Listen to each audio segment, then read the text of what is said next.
Hello dears. तो कैसे हैं आप लोग? आ चुके हैं एक और नए वीडियो में। इस वीडियो में क्लास 12 के फिजिक्स का चैप्टर 1 का पार्ट 4 चैप्टर फर्स्ट का नाम है electric charge and electric field.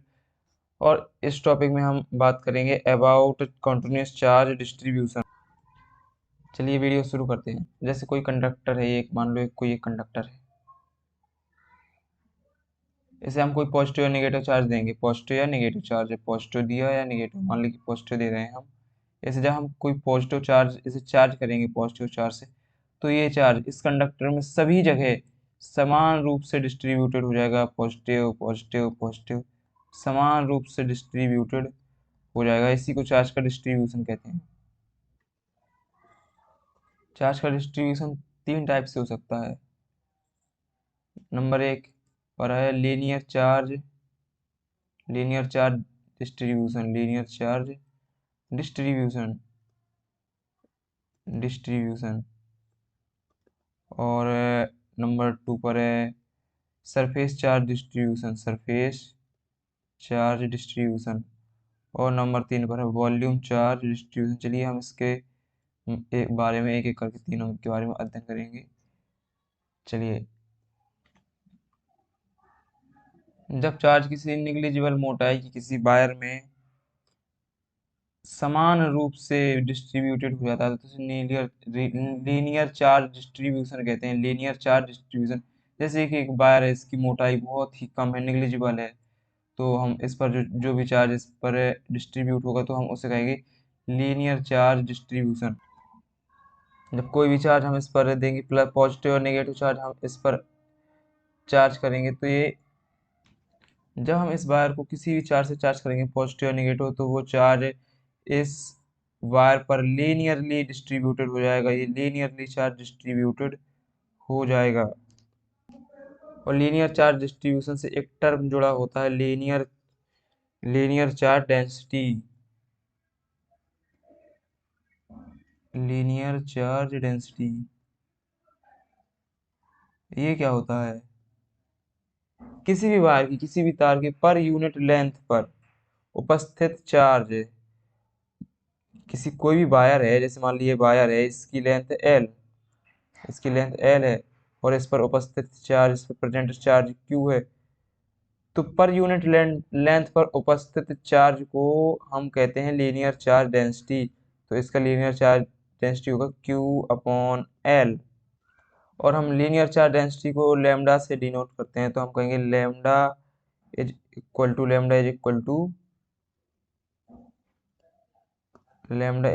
To Q upon L.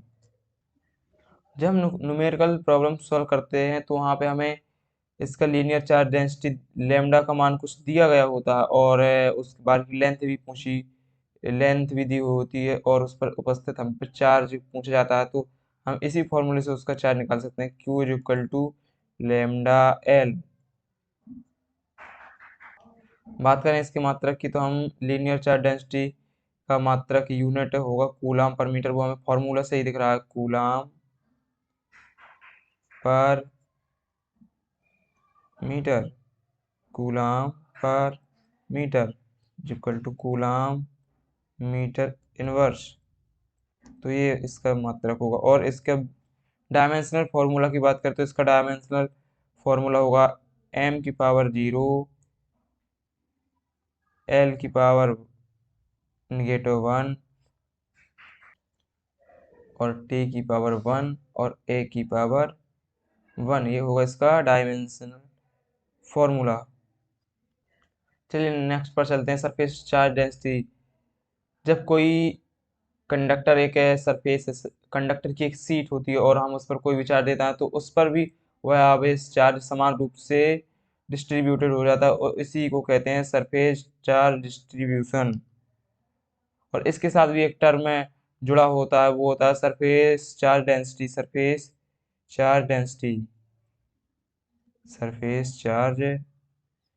Density. इसे हम रिप्रेजेंट करते हैं सिग्मा से। माना इसका एरिया, ये जो सीट है इसका एरिया, इसका सरफेस एरिया A1 साइड का इसका एरिया है, एरिया इसका एरिया है ए।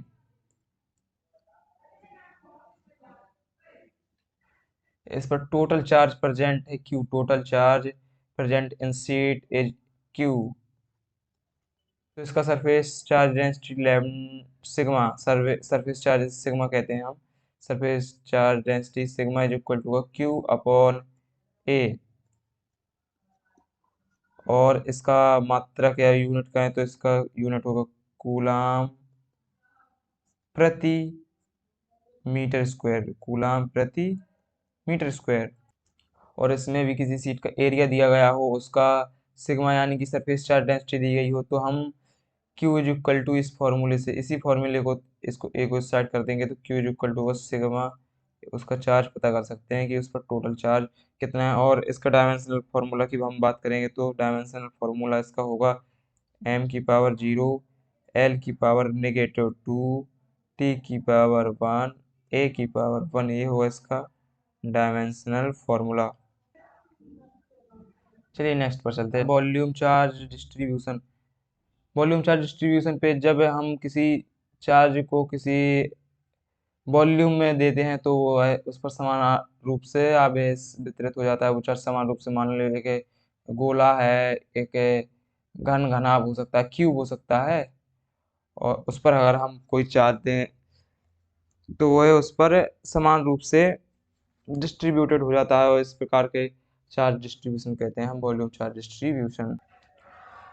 और वॉल्यूम चार्ज डिस्ट्रीब्यूशन किसी इंसुलेटर, कोई अगर कोई वॉल्यूम है, अगर वो इंसुलेटर का वॉल्यूम है तो ही हम उस पर वॉल्यूम चार्ज डिस्ट्रीब्यूशन उस पर हो सकता है, उस पर वॉल्यूम चार्ज डिस्ट्रीब्यूशन। अगर मान मान लीजिए गोला एक इंसुलेटर है, इंसुलेटर मतलब अचालक है, इस पर इलेक्ट्रिसिटी कंडक्ट नहीं होती है, तो हम इस पर अगर कोई चार्ज देंगे तो इसके संपूर्ण आयतन में, पूरे वॉल्यूम में समान रूप से डिस्ट्रीब्यूटेड हो जाएगा। और अगर ये एक कंडक्टर है, अगर ये कंडक्टर है, इस बात को आपको बहुत अच्छी तरह से याद रखना है, अगर कोई कंडक्टर है और हम उसको एक चार्ज देते हैं तो वो उसके बाहर के सरफेस पर, गोले के बाहर बाहर के सरफेस पर ही डिस्ट्रीब्यूटेड इस प्रकार हो जाएगा, बाहर बाहर के बाहर बाहर साइड ही डिस्ट्रीब्यूटेड हो जाएगा। अगर वो इंसुलेटर है तो उसके पूरे वॉल्यूम में वो डिस्ट्रीब्यूट हो, आपको अच्छी तरह से याद रखना है। और ये वॉल्यूम चार्ज डेंसिटी का टर्म वॉल्यूम चार्ज डिस्ट्रीब्यूशन का टर्म हम केवल इंसुलेटर के साथ ही जोड़ सकते हैं। डिस्ट्रीब्यूशन का टर्म हम केवल इंसुलेटर्स के साथ ही जोड़ सकते हैं, क्योंकि इंसुलेटर में ही कोई चार्ज किसी वॉल्यूम में डिस्ट्रीब्यूट होता है, इसके साथ भी एक टर्म अपेंड करता है, तो वो है वॉल्यूम चार्ज डेंसिटी।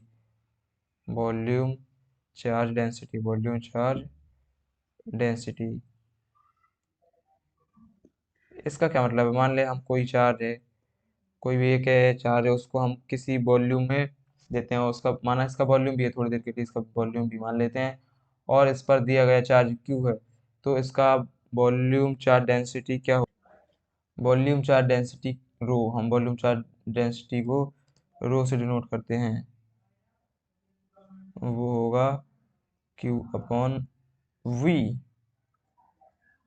और इससे भी काफ़ी न्यूमेरिकल्स पूछे जाते हैं, जैसे कि इस पर कितना, अगर इसका वॉल्यूम दे दिया गया है और इसका वॉल्यूम चार्ज डेंसिटी दे दिया गया है और उस पर पूछा किस पर कितना चार्ज प्रेजेंट है, तो हमें यहाँ पर क्या, Q is equal to rho we.